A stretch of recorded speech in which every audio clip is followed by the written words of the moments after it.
And now, it's time for another Dice Tower review with Tom Vasel. Howdy folks, I'm Tom Vasel, and today we're taking a look at a game called Umbra Via, which is a game about vines and summonings and all. You know what, there's actually pretty much no theme in this game, but it's a game about auctions, slow auctions. That's not a bad thing. You have to wait and watch the overview. Area control, or area majority, and outthinking other players. I actually don't know a better way to describe it quickly, so I think we should look to see how it works, and then we'll be back.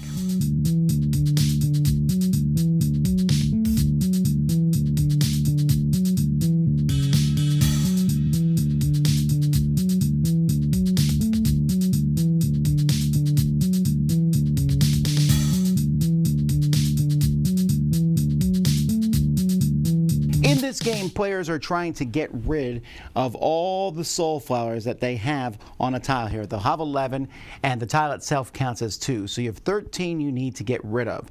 The rest of your soul flowers, along with energy flowers, and energies are a darker color. They're going to look like that, for example, for the orange-yellow player. And you're going to put them in a bag, and then you're just going to keep playing rounds till somebody wins. Each round, you'll turn over the top 4 tiles here, and the orientation is going to be random as they come out, but it does matter because the way it's rotated here at the top is the exact same way it's going to be put here below. What players are going to do then is they're going to do a bidding round, and in each bidding round you're going to draw from your bag 3 of your tiles. So here I drew 2 energy flowers and 1 soul flower, and secretly behind my shield and on top of my little board here, I'm going to pick which of these I'm going to bid on. So maybe I do that. I put 1 on 2 and 2 on 3. Once they're all revealed, I place those on the tiles themselves, and each other player is going to do the same thing. You can put them all on 1, you could put them on 3 different ones. It doesn't really matter what you do. Now, once everyone's done this, you will then repeat the process. You see what everyone's bid on? You'll draw 3 more from your bag and place them out there simultaneously, picking and revealing where you want them to go.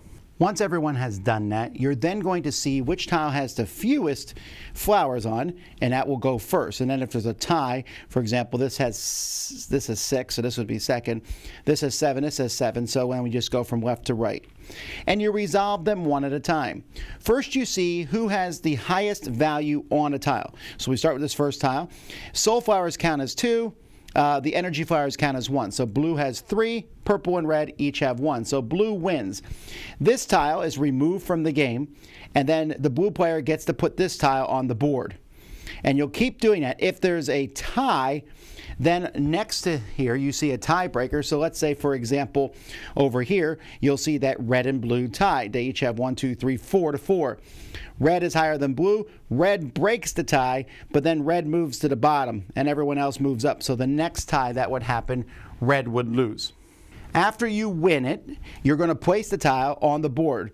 So the first one's going to go in one of these middle 4 squares. After that, you're simply going to attach tiles together, but you do not need to follow the paths. They do not need to connect to each other. So for example, this is a completely legitimate placement. And the reason you want to do this is as you're placing tiles out here, you may shut something down. So for example, here, this path is complete. Also, when it runs into the side of the board, that path is complete. And then you have what is called a summoning. So multiple summonings could happen at the same time. Here I'm just showing you, for example, I don't think this is possible to do with the placement of 1 tile, but this one's complete. This one's complete. And this is complete. And so a summoning happens. At that point, you're simply going to count the number of flowers each person has. So red has 1, 2, 3, 4, 5, 6. Orange has 5. Purple has 3. Blue has 1. Whoever has the most is going to be able to pull off a flower off of their tile. So in this case, it would be red. They'd be able to pull off the soul flowers equal to the number of tiles in this. So this is 1, 2, 3, 4. So they would be able to take off 4 of these and throw them into their bag where they can use them for bidding purposes. Also remembering pulling these off is how you win. Second place, in this case it is the yellow-orange player, would get to do that, but only half the number of tiles rounded down, so they would be able to pull 2 of their soul flowers off their tile. Here, blue is the only person. They'd be able to pull 1. And in this one here, it's a tie between blue and purple, so they would each get to pull 1. And red would get half of 1, rounded down, which is nothing. Once that happens, though, all the tiles that are involved are removed from the board for each one that's scored. And if multiple score at the same time, they're all removed. And then you keep going. And the regular energy flowers are thrown back into your bag, but when you bid using soul flowers, they're going to be removed from the game.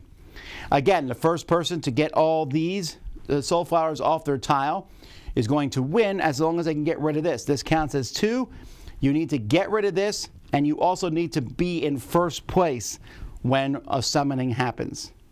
That's pretty much the whole game. There's a few extra tiles that might show up besides row tiles, where 1 is just a blocker. 1, this is an empty one. When anything that's on top of this one, let's say there was a blue and a red there, you'd put it somewhere on the board and they sit there on the board waiting for a tile to land there and they'll jump on top of. And this one, they move off of it onto an adjacent tile.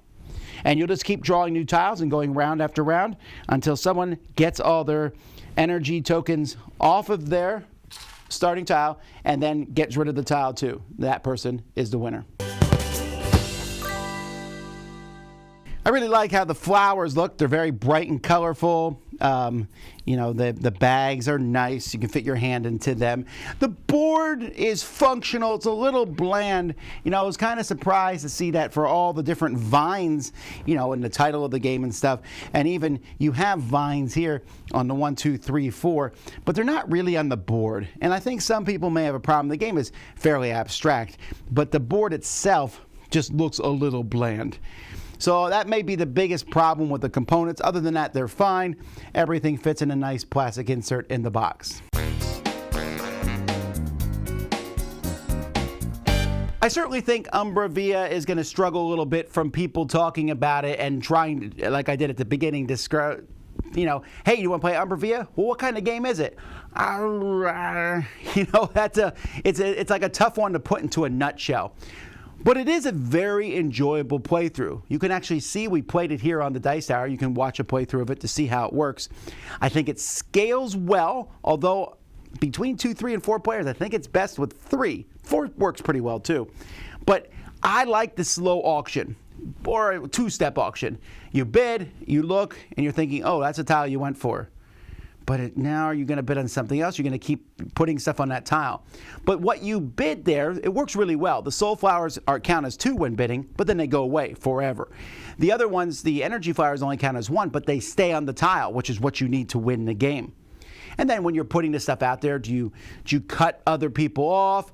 Ties are friendly out on the board. Ties are not friendly when winning a tile. And so the game can be kind of vicious as you're trying to outthink each of the other players as you sit there and go, if I bid on this and then I win that tile, it's going to go out on the board first. And that's another really cool thing about the game. The tile with the fewest flowers goes out first. So you want to bid sometimes, but not too much. You could put a bunch of flowers on something, but if it is so much, it might be the last one on the board, and then you don't have a very good place to put it.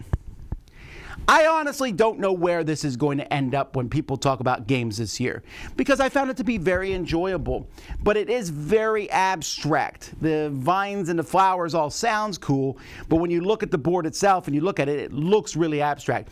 It is an abstract game, I think, that works well. It definitely is going to encourage talking at the table. You're going to be sitting there looking at the other players thinking, what are they bidding on, and are they going to shut my road down, or are they going to try to take over it themselves?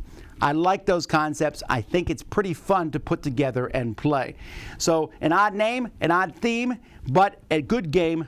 Umbra Via. I'm Tom Vasel. We'll see you next time. Dice Tower Judgment approved.